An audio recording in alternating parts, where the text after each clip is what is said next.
जिन corona योद्धा को कल तक प्रदेश सरकार यहां तक कि केंद्र की सरकार फूल बरसाकर सम्मानित कर रही थी, आज उन्हीं कोरोना योद्धा को कुरुक्षेत्र विकास बोर्ड के बाहर से गिरफ्तार किया गया। उनका सिर्फ कसूर यह ही था कि वह पिछले कई दिनों से अपने हक को लेकर सड़कों पर बैठे हुए थे और अपनी लड़ाई शांतिपूर्ण ढंग से सोशल डिस्टेंसिंग की पालना करते हुए लड़ रहे थे। जी हाँ, आपको बता दें कि कुरुक्षेत्र विकास बोर्ड के बाहर से सफाई कर्मचारियों को गिरफ्तार किया गया। प्रदेश की सरकार और केंद्र सरकार ने बड़े बड़े दावे किए थे कि कोविड-19 के चलते किसी को भी नौकरी से नहीं हटाया जाएगा, मगर धर्मनगरी कुरुक्षेत्र में एक ही झटके में इन 70 सफाई कर्मचारियों को हटा दिया गया और इनका रोजी रोटी का निवाला छीन लिया गया। कुरुक्षेत्र विकास बोर्ड के कार्यालय के बाहर से पिछले कई दिनों से धरना दे रहे सफाई कर्मचारियों को आज कुरुक्षेत्र पुलिस ने गिरफ्तार कर लिया। उनके साथ साथ जननायक जनता पार्टी के थानेसर विधानसभा से चुनाव लड़ चुके योगेश शर्मा और आम आदमी पार्टी के थानेसर विधानसभा से चुनाव लड़ चुके सुमित हिंदुस्तानी सहित तमाम नेताओं को पुलिस ने गिरफ्तार कर लिया और उन्हें किस तरह पकड़कर बसों में धक्काशाही करके ले गए, आप खुद देख सकते हैं। एक कर्मचारियों और केडीबी के बीच में मामला चल रहा है, नौकरी से हटाए जाने पर भी लोग धरना दे रहे हैं। पहली बात तो ये हमारे कर्मचारी नहीं है जी, ये शुलभ इंटरनेशनल के कर्मचारी हैं। शुलभ इंटरनेशनल का जो हमारे साथ कॉन्ट्रैक्ट था वो समाप्त हो गया। समाप्त होने के बाद इसकी जो नया टेंडर लगा दिया गया था, जो कि फरवरी के महीने में फाइनलाइज हो गया था। इनका जो कॉन्ट्रैक्ट था वो अक्टूबर 2019 के अंदर ही समाप्त हो गया था। क्योंकि इंटरनेशनल गीता महोत्सव चल रहा था तो इस कॉन्ट्रैक्ट को कुछ समय के लिए बढ़ाया जा रहा था। बीच में फिर सूर्य ग्रहण का मेला आ गया तो मतलब ये चीज़ें डिस्टर्ब ना हो, बढ़ाए गए। अब अल्टीमेटली ये जो इसका जो टेंडर था वो फरवरी के महीने फाइनल होके हमने ऊपर हाई अथॉरिटीज़ को भेज दिया था।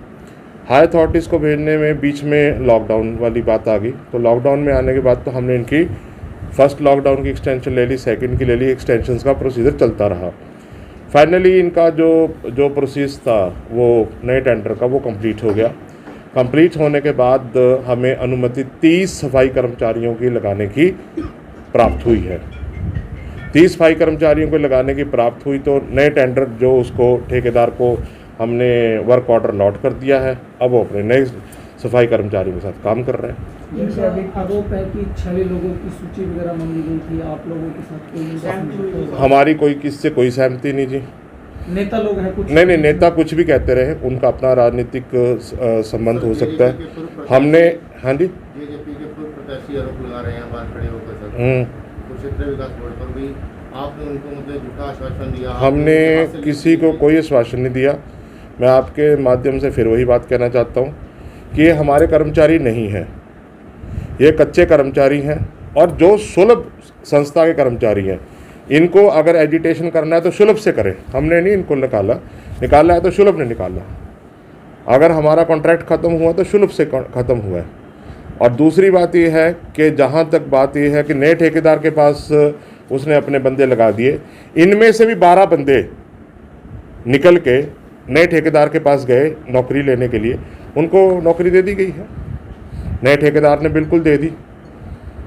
हमारा कोई किसी से ना तो लड़ाई हुई, ना समझौते की बात है, ना कोई विवाद की बात है। ये बात बिल्कुल कायदे कानून की है। हमने 12 आदमी तो इनमें से रख लिए और 18 आदमी और रखने हैं। अगर इनमें से कोई अपने पेपर सबमिट करता है तो उसको रखा जाएगा। जब ऊपर से सैंक्शन ही जितने की फालतू आदमी रख के ये अपनी जेब से तो तनख्वाह देने के नहीं। ये लोग जो आंदोलन कर रहे हैं, अब उन्होंने मना कर दिया कि जी 40 की सैंक्शन नहीं आई। हम तो सिर्फ वहाँ गए थे सैंक्शन लेने के लिए, सिर्फ 30 की आई है। इन लोगों को लेकर अपना पुलिस यहाँ बस लेके पहुंची है, अब क्या करेंगे? बस लेके पहुंची है, अगर ये आराम से उठते तो ठीक है, नहीं तो इनको बस में भर के अपने वहाँ छोड़ के आएंगे जेल में। डिजास्टर मैनेजमेंट का एक केस दर्ज किया गया है, कितने लोगों के खिलाफ किया गया, क्या है? बस वो अभी लेते हैं लिस्ट, नाम जिन जिन के नाम हैं उनके नाम लेकर के इसमें से सबको बैठाया जाएगा। तो किसकी शिकायत पे हुआ ये? शिकायत सीओ की और इनकी शिकायत है अपने जेई की।